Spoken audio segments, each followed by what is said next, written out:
Bom dia. O tema da nossa palestra são as questões de Kardec, do Livro dos Espíritos, de número 711 a 714, que estão reunidas sob o título Gozo dos Bens Terrenos. É esse o nosso tema. Esse assunto, o gozo dos bens terrenos, ele se encontra, então, junto à lei de conservação, que está na parte terceira do Livro dos Espíritos. A nossa ideia, então, nesse estudo, é comentando as questões a partir de 3 blocos que a gente escolheu. O primeiro bloco é sobre o uso dos bens materiais como um direito de todos, o segundo bloco destinado a discutir o conceito de tentação e o terceiro a questão dos limites. E por fim a gente chega à conclusão com a ajuda de Emmanuel no livro Rumo Certo. Então vamos ao primeiro tópico sobre o uso dos bens terrenos como direito de todos, que já está inclusive, é o cerne da questão número 711, quando Kardec inicia esse item. Kardec pergunta: o uso dos bens da terra é um direito de todos os homens? E a resposta dos espíritos é: esse direito é a consequência da necessidade de viver. Deus não imporia um dever sem dar ao homem o meio de cumpri-lo. É muito interessante que a resposta dos espíritos já se mostra uma visão bem progressista da doutrina dos espíritos, né? Assinalando assim, uma posição contrária a privilégios que naquele momento histórico, né, meados do século XIX, ainda eram vistos esses privilégios por certa parte da população como naturais, né? Como se, por questões de berço, de classe social, fosse permitido, né, que o usufruto dos privilégios da natureza da sociedade fosse concedidos a uns e a outros não. Até hoje, né, algumas pessoas ainda se comportam refratárias à ideia de uma democratização do acesso por parte das camadas populares, né? Então é bem interessante, mostrando a doutrina já no seu nascedouro, com uma posição bem clara, né, em relação a essa democratização, em relação ao uso dos bens materiais como direito de todos, né? Nas questões seguintes, Kardec entra no tema da tentação. Kardec pergunta na questão 712 e depois na 712A, Kardec traz então esse conceito de tentação, que é uma palavra muito deturpada ainda hoje, né? E principalmente pelas religiões mais fundamentalistas, né? Sempre carregada de um peso muito como um conceito muito pejorativo, né? Então, Kardec pergunta: com que finalidade Deus pôs atrativos no gozo dos bens materiais? E a resposta é: para estimular o homem ao cumprimento da sua missão e também para experimentá-lo por meio da tentação. Então a palavra tentação, ela entra aí como um artifício pedagógico, né, para experimentar o homem, não é? O prazer no gozo material, ele serve para estimular o homem, e a tentação como um recurso pedagógico para experimentá-lo.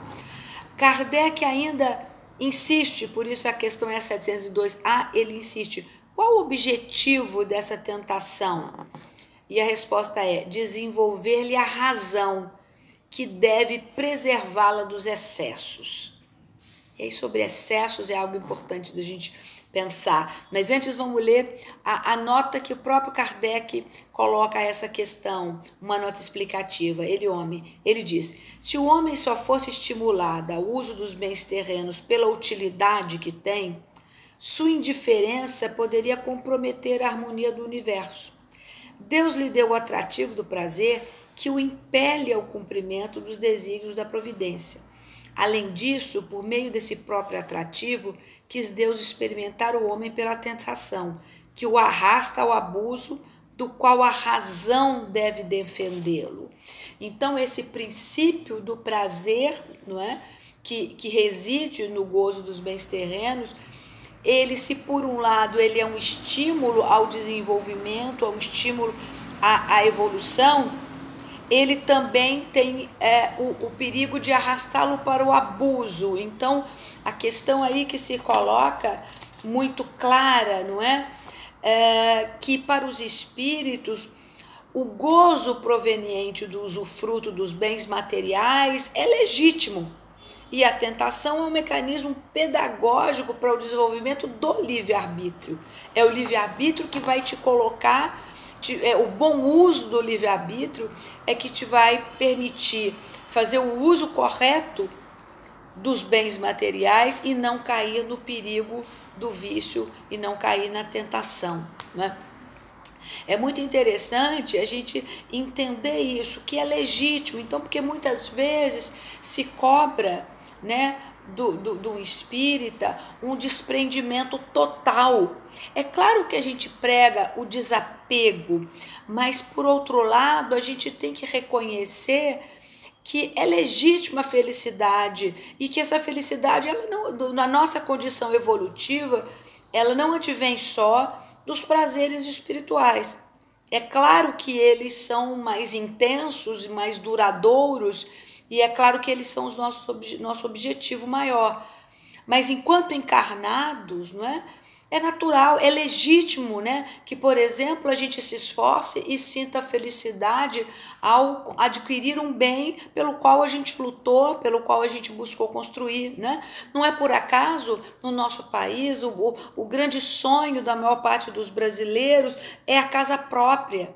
E a gente não pode passar pela nossa cabeça que isso não seja legítimo, né? Quantas e quantas pessoas trabalham duro uma vida inteira para ter um teto, né, para chamar de seu, né, aquele trabalhador da construção civil que constrói casas para tantas pessoas, né, e a felicidade de conseguir, num financiamento, num projeto social de habitação, conseguir ter a sua casinha, não é? Então, é legítimo que se tenha prazer nisso, né?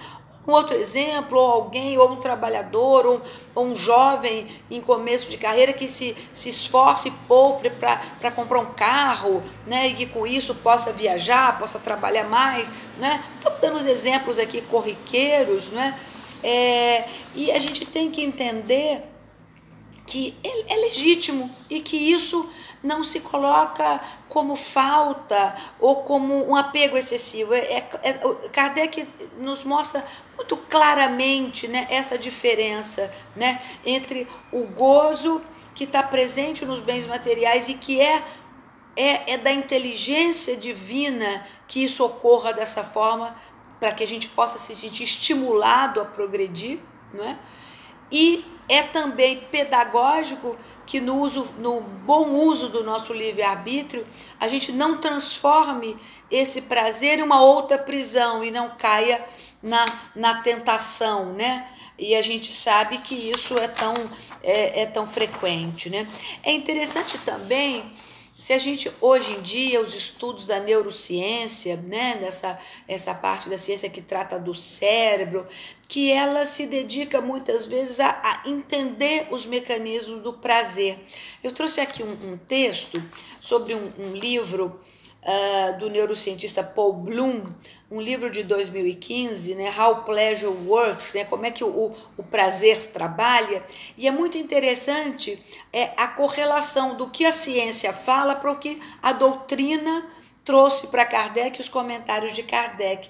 Por exemplo, sobre a finalidade do prazer, não é? Quando Kardec fala, os espíritos falam para Kardec que o prazer dos bens materiais, esse prazer é importante para nos estimular, para o neurocientista, ele diz que a finalidade do prazer é quase óbvia. Ela serve para fazer com que os seres vivos mais complexos persigam os imperativos darwinianos da sobrevivência e da procriação. Ele fala, o prazer resulta da antecipação e subsequente avaliação das sensações produzidas por estímulos.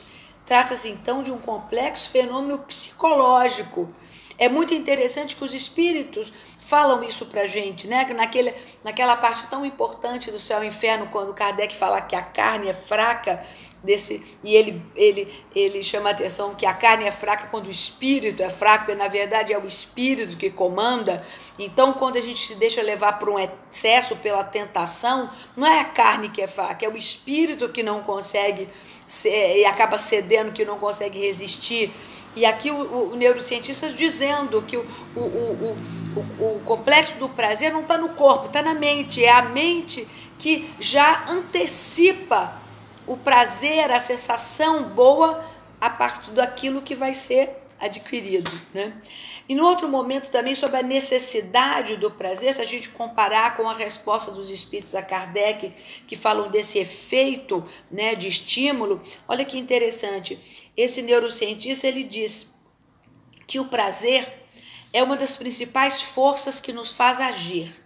Sem ele não teríamos motivação nem para descer das árvores toda manhã, né, os animais. Não por acaso a anedonia, perda da capacidade de sentir prazer, é um traço comum de várias doenças mentais, como por exemplo a depressão. É interessante a gente pensar nisso, né? Uma característica de doenças mentais, de depressão severa, é que a pessoa não tem mais vontade de fazer, ela não tem mais vontade de viver, ela não sente mais prazer no cotidiano, não é? Então, é interessante como a neurociência vem confirmar aquilo que há mais de 150 anos, né, os espíritos mostravam a Kardec o prazer, né, o gozo estando nos bens terrenos, estimula e faz com que a humanidade caminhe. Então, é muito interessante a gente perceber, né, como a ciência vem confirmando, né, aquilo que a doutrina já trazia, né? Isso nós estamos falando dentro ainda do conceito próprio da tentação. É muito interessante também quando o neurocientista traz a questão do uso da razão. Ele fala uma coisa muito interessante, ele fala assim, que as instruções embutidas nos genes só ganham real significado depois de moduladas pela experiência, né? Olha aqui o princípio das encarnações, né? Que a gente precisa ser experimentado muitas vezes, não é? Aquela situação em que a gente recebe uma situação uma mais favorável ou menos favorável em determinado campo, que muitas vezes foi um campo que a gente não conseguiu lidar bem em outra vida. E nessa vida a gente vai ser experimentado, provado numa circunstância semelhante para, de fato, poder se apropriar do aprendizado, né? Mais uma vez, a ciência confirmando, né? E, por fim, a ideia do potencial educativo do prazer. Aqui nesse livro, né, de como o prazer educa, no fim da entrevista desse neurocientista sobre esse livro, ele fala uma coisa muito interessante. Ele fala assim, que sem rejeitar o prazer, né, os filósofos perceberam a necessidade de enquadrá-lo dentro de uma ética. Poderíamos assim dividir a história da filosofia em sistemas e autores, não é, que vão tratar do prazer e da forma como discipliná-lo, entendê-lo que ele é uma das principais forças para que dirige a formação do cérebro e que nos confere o gosto pela vida. É preciso compreender os caminhos, por vezes estranhos, a que o prazer nos conduz, é o primeiro passo para uma nova ética do prazer, que nos permite evitar suas armadilhas e utilizá-lo para tornar mais eficientes práticas como a educação. Olha o que o neurocientista fala, não é? Uma nova ética do prazer para evitar as armadilhas desse prazer, não é? Ou seja, para evitar cair no abuso, cair na tentação. Com isso, a gente entra no nosso terceiro conceito, que são as questões dos limites. E são nas 3 últimas questões que Kardec vai se referir a isso que é muito importante, que muitas vezes a gente esquece, né? Na busca pelo prazer, que volta a dizer que na sua origem, tanto a doutrina nos mostra, quanto a ciência agora nos confirma o seu potencial educativo, o seu potencial para nos fazer avançar, não é? O seu potencial até mesmo pelo lado da tentação para nos fazer exercer o nosso livre-arbítrio, o nosso uso da razão.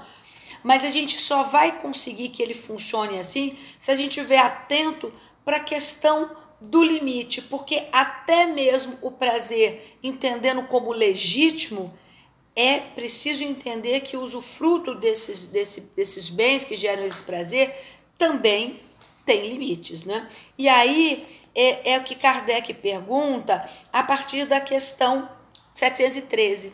Né? Kardec pergunta: a natureza traçou limites aos gozos?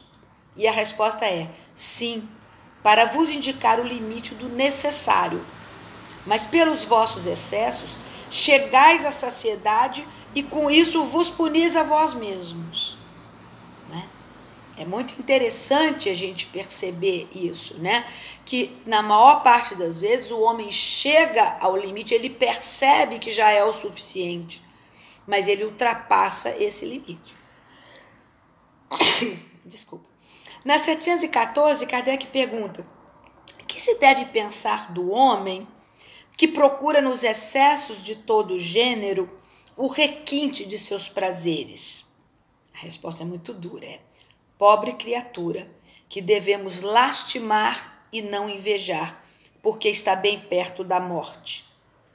E aí Kardec complementa: perto da morte física ou da morte moral? E a resposta é: de ambas. Uma resposta muito curta e dura, né? Depois vem uma explicação de Kardec, mas vamos ficar nessas 3 questões que são muito importantes, essas 3 últimas questões. Então, a própria natureza oferece os limites, né? Então, por exemplo, a questão dos limites da mesa. É claro que o comer dá prazer, e a neurociência mostra, né, no nosso cérebro, né, o prazer derivado do paladar, que é muito importante, não é? E a gente sabe que a alimentação é fundamental na nossa vida, né? no nossa luta diária da encarnação, mas muitas vezes esse prazer que é fruto dos excessos, né? E a gente vê aí os tantos de problemas causados pela obesidade, né? E aí muitas vezes não é só uma falta de limite, mas também é uma falta de cuidado da indústria, né?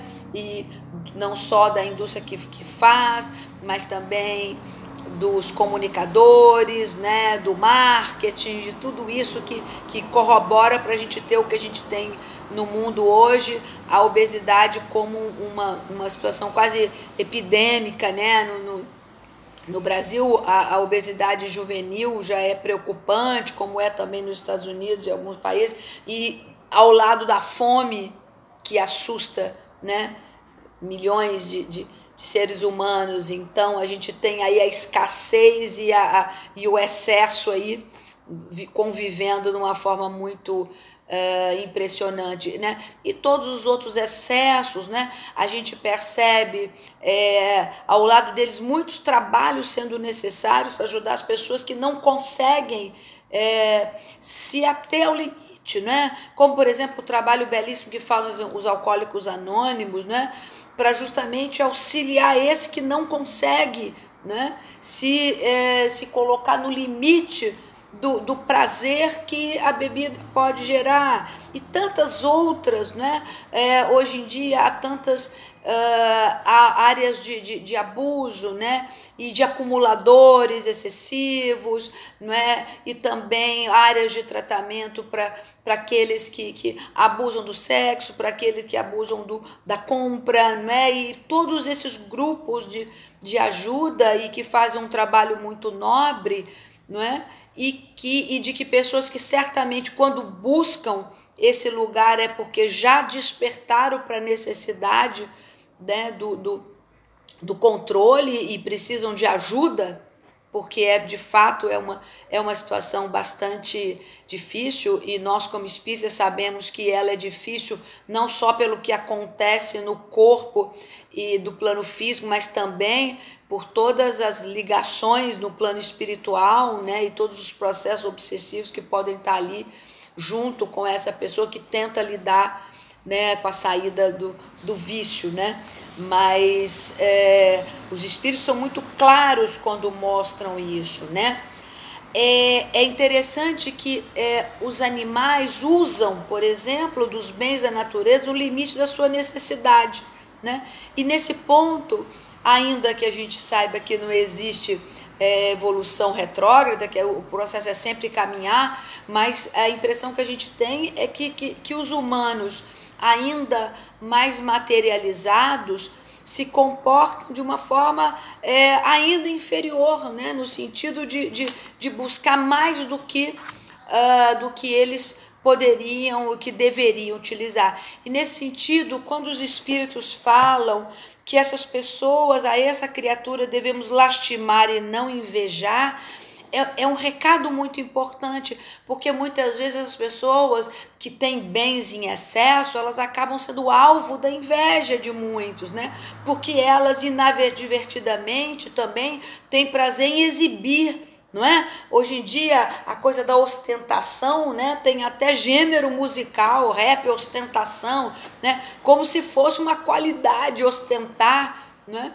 E os espíritos falam para Kardec que a gente não deve invejar, a gente deve lastimar essas pessoas. As pessoas precisam de oração, porque elas estão numa posição de fato lastimável, né? Eu acho que imagino que muitos devem ter visto também nesses casos de corrupção que assolam o nosso Estado, né? Situações em que o condenado confessa que chegou a um ponto que já não sabia nem mais por que ele acumulava, né? Que nem na encarnação inteira ele ia conseguir dar conta de gastar ou de usar tudo aquilo que ele havia desviado de forma fraudulenta, mas que ele se via num processo quase de viciado, né? De acumular cada vez mais. E a gente, do ponto de vista espírita, com certeza imaginamos as influências que ele teve e que com certeza de espíritos que não o queriam bem, né, a ponto de o colocá-los nessa situação tão infeliz, não é? Então, de fato, é muito importante, né, que abdicar da razão nesses momentos é um perigo, não é?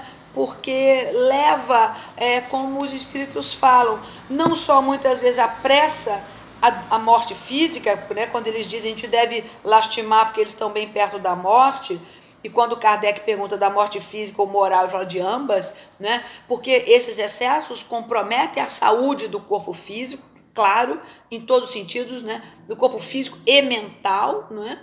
Então, isso é claro e a gente percebe de uma forma muito óbvia, não é? De todo o comprometimento físico que esses excessos, seja o excesso da bebida, da comida, do sexo, das drogas, não é? E comprometem fisicamente, como também o excesso acumulador, o excesso por exemplo, da conquista, né? Do trabalho que vai além do prazer pelo trabalho ser útil, mas pelo galgar cada vez mais postos de influência. Tudo isso como afeta a própria saúde e o equilíbrio mental, né, do indivíduo, e que muitas vezes vai ser responsável por apressar o seu desencarne, né? Então, esses itens e essas questões que Kardec faz e a espiritualidade nos trazem são de uma atualidade impressionante, né? E nessa hora a gente vê como a doutrina é avançada, né? E como a doutrina vem sendo confirmada pela ciência, não é? E a gente tem que agradecer muito a Deus que teve essa oportunidade, porque quando Kardec disse uma hora a religião entrar em contradição com a ciência, fica com a ciência, não é? E deve ser muito difícil para o religioso fazer esse movimento, que bom que a gente pode, né, continuar sendo espírita e ainda que a gente possa rever alguma nomenclatura, algum termo, alguma palavra, né, que hoje em dia seja discutível, mas no sentido profundo a gente fica muito feliz quando a gente percebe que a doutrina ela não entra em contradição com a ciência, e muito pelo contrário, ela vem sendo confirmada, né, pela neurociência a cada dia. Sobre essa última questão, há um comentário de Kardec em relação à perda, a estar perto da morte física e moral também, esse que comete os excessos. Ele fala: o homem que procura nos excessos de todo o gênero o requinte dos prazeres coloca-se abaixo dos animais, pois que esses se contentam na satisfação das necessidades. Abdica da razão que Deus lhe deu por guia, e quanto maiores forem os seus excessos, tanto maior domínio ele confere à sua natureza espiritual. As doenças, as enfermidades e a própria morte que resultam do abuso são também a punição, a transgressão da lei de Deus. E a Jorge, agora chegando próximo à conclusão, eu queria trazer um pequeno trecho do livro Rumo Certo. É um livro de Emmanuel, pela psicografia de Chico, e ele no seu capítulo 21, é um capítulo intitulado Tentação e Virtude, que tem tudo a ver com essa questão do gozo e do bom uso, né, ou mau uso do gozo dos bens terrenos.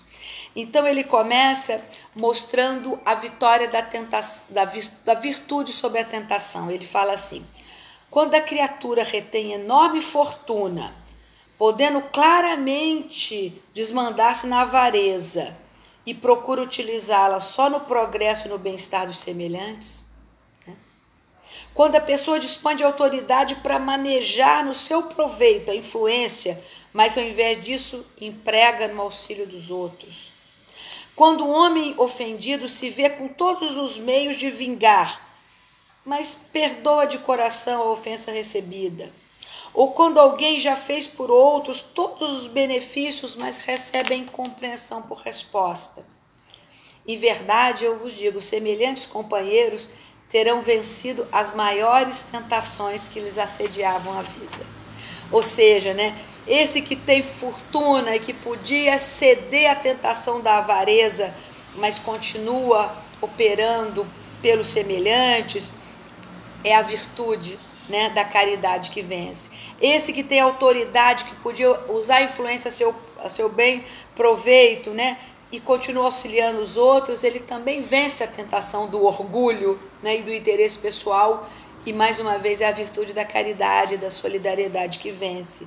Esse que poderia se vingar pelo lugar que alcança, mas que resolve perdoar, é aquele que vence a tentação da vingança, né, da ofensa, e assume a virtude do perdão, né? E esse, por exemplo, que fez todos os benefícios, mas recebeu a incompreensão por resposta, ele vence a tentação da suscetibilidade e abraça a virtude da gratidão. Ele, né, ele não precisa de mais do que aquilo, é a sensação do bem que fez o que precisava ser feito. Então Emmanuel vai chamar a atenção que todos nós, espíritos em evolução, somos experimentados no caminho da Terra, cuja vivência temos caído outras vezes. A gente se lembra lá do neurocientista que fala, né, que o cérebro precisa experimentar essas situações de prazer e de conseguir. Então ele fala assim, que muitas vezes fala que a gente renasce em situações para justamente ser experimentado naquilo que a gente já tenha falhado outra vez. Então há quem renasça ostentando as trações físicas para superar a tendência ao desregramento. Há quem porte um cérebro privilegiado para vencer a vaidade da inteligência, e assim por diante. E ele fala então, ele termina dizendo: fácil reconhecer então que sem o toque da tentação a virtude realmente não aparece. E assim será sempre, de vez que toda a inocência será levada, hoje, amanhã ou depois, ao cadinho da luta, a fim de que não permaneça na condição de flor improdutiva no vaso lindo, mas inútil da ingenuidade. Que Deus nos ajude, então, a caminhar sempre pela virtude, vencendo a tentação. Que assim seja.